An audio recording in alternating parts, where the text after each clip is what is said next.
Amis téléspectateurs de Keur Ndanane TV, bienvenue, c'est l'heure du Flash Info. 300 maisons démolies à Mbour 4 extension, situées sur une partie de la forêt classée de Thiès. Le préfet de Thiès, Moussa Diagne, ne badine pas et ne compte reculer d'un iota. Même si le maire de la ville, Talla Sylla, donne des garanties après avoir entretenu avec le président de la République, Macky Sall. Suivons ce récit. Environ 300 maisons ont été démolies jeudi et vendredi au quartier Mbour 4 extension, situé sur une partie de la forêt classée de Thiès et dont les occupants affirment avoir reçu l'assurance d'être régularisés, a-t-on appris dimanche du président du collectif regroupant les habitants de cette zone. S'adressant à la presse après avoir rendu compte à ses mandants d'une rencontre la veille avec le maire de la ville de Thiès, Talla Sylla, Souleymane Diémé a estimé avoir 300 le nombre de maisons démolies jeudi et vendredi par la direction de la surveillance et du contrôle de l'occupation du sol d'Escos à Mbour 4 extension. Selon Souleymane Diémé, les occupants des habitations concernées avaient reçu des pouvoirs publics que leurs maisons seraient régularisées. Aussi, il dit ignorer d'où la DESCOS a reçu l'ordre de démolir ces habitations. Selon M. Diémé, 6 des 12 jeunes arrêtés alors qu'ils manifestaient contre la conduite de l'opération ont été libérés samedi. Le maire de la ville de Thiès, Talla Sylla, par ailleurs conseil spécial du président de la République, après s'être rendu sur le site, samedi avait reçu des dirigeants du collectif pour les entretenir des démarches qu'il a menées afin qu'une solution soit trouvée.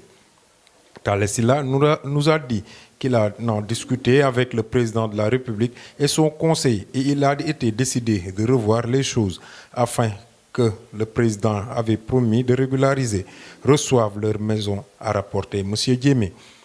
Il a été dès lors convenu d'une suspension des démolitions et de l'arrêt de tous les travaux de construction sur le site de Mbour 4 extension, qu'il s'agisse des occupants actuels et des titulaires de lettres d'attribution. Selon le vice-président du collectif, Talla Sylla a pris sur lui-même l'engagement de travailler à ce que toutes les personnes impactées soient dédommagées. M. Dia suggère que soient commis des experts assermentés afin qu'ils évaluent l'ampleur des dégâts à leur juste valeur. Les 2500 personnes qui occupaient le site sur une partie de la forêt classée située à l'ouest de la ville ont été recensées en 2018 et leurs noms sont consignés dans un registre dont les autorités gardent une copie, a dit le président du collectif, précisant qu'il n'y a aucune possibilité de s'infiltrer via des lettres d'attribution. Jugeant triste et déplorable la destruction de ces maisons, fruit de plusieurs années d'économie, Amadou Dia a dit de ne pas être rassuré par la suspension annoncée de l'opération. S'ils doivent arrêter, ils doivent arrêter pour de bon, dit-il. Le préfet de Thiès, Moussa Diagne, interrogé par plusieurs médias sénégalais, dont le quotidien Enquête, assure que ces démolitions ont été conduites conformément à la loi. Nous sommes dans une forêt classée et il n'est donné à personne la possibilité d'avoir une autorisation de construire dans la forêt classée. La plupart de ses habitants construisent leurs maisons pendant la nuit, a-t-il indiqué. Selon lui, malgré les nombreuses sommations et interpellations de la direction de la surveillance et du contrôle de l'occupation du sol, les populations ont fait comme s'ils n'avaient rien entendu ou rien vu. S'y ajoute que des irrégularités notoires ont été constatées qui ont amené l'autorité administrative à déployer une action publique ayant conduit à la démolition des maisons concernées pour remettre l'envers à l'endroit. Et puis, l'affaire Boubacar Seye, président de Horizon Sans Frontières et suppression des villes, Mamadou Diop Thioune dit tout et révèle que Boubacar n'a fait que reprendre les propos de la présidente de la Commission de l'Union européenne. Suivons ce compte-rendu signé Aïssatou Sissoko et Mamcheikh Diop. Depuis un certain temps, le gouvernement, à travers son porte-parole, Oumar Gueye, par ailleurs ministre des collectivités territoriales, avait émis le souhait de supprimer des villes comme Rufisque, Dakar, Saint-Louis, Thiès et Pikine. Une idée erronée selon Mamadou Diop Thioune, Haut Conseil des collectivités territoriales, conseiller municipal à la mairie de Rufisque.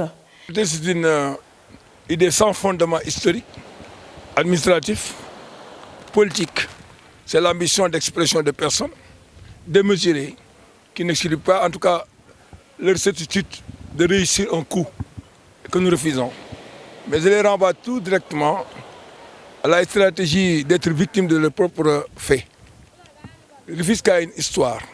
L'historique politique de Rufisque ne peut être entraîné dans les oublis de l'histoire. Rufisque, comme Monaco, a vécu avant l'indépendance du Sénégal, son institut communal avant l'indépendance du Sénégal. En parlant des critères économiques, socio-culturels des villes, Rufisque est la seule ville ou le seul département de la région de Dakar qui remplit ces critères de façade maritime, en dossard agricole, une urbanisation. En tout cas, une biodiversité, une diversité culturelle du développement humain. Comment des gens peuvent définir à l'article 28 que quand une ville a une dimension comme Rufisque, avec des frontières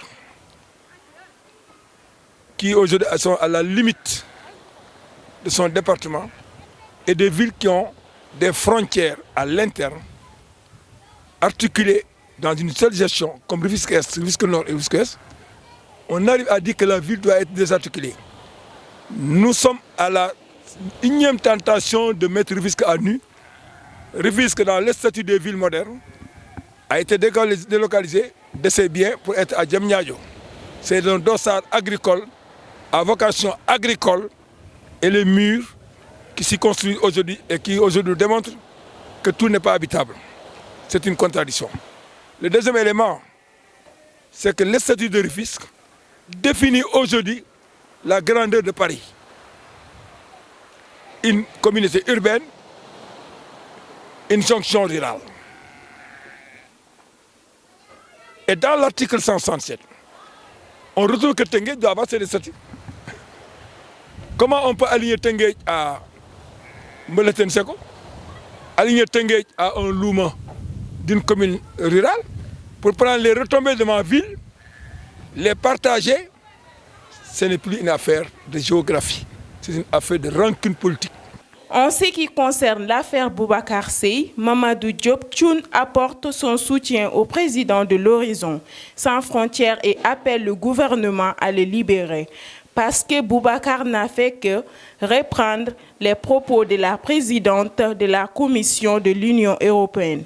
Il doit avoir honte aujourd'hui d'enfermer un pionnier, un Sénégalais bon teint, qui doit être un allié de l'État du Sénégal. Nous étions à la Valette, au sommet de Malte, quand l'Union européenne s'est prononcée sur les fonds alloués, fonds fiduciaires, aux pays africains tiers qui ont accepté de signer les accords de rapatriement. Le Sénégal a signé l'accord de rapatriement, de retenir les jeunes et les femmes dans les lieux de départ, de leur donner des métiers et de les orienter dans des secteurs de production. Et nous qui sommes aujourd'hui porte-parole de la dimension écologique, de la démocratie sociale et des alternatives sociales et solidaires, nous avions pris part à cette rencontre en présence de Boubacar Seye et d'autres membres de la société civile. Interpellant le ministre en charge de cette migration de l'Union européenne de justifier cette déclaration de 130 millions d'euros affectés au pays, dont le Sénégal. Parce qu'en réalité, étant membre de cette filière et activité, à majorité migrants de la pêche, nous n'avons pas vu ces fonds. Nous avons vu des projets qui pullulaient, ils ont choisi des cibles d'acteurs qui les intéressaient, mais les ayants droit ont été vraiment bafouillés.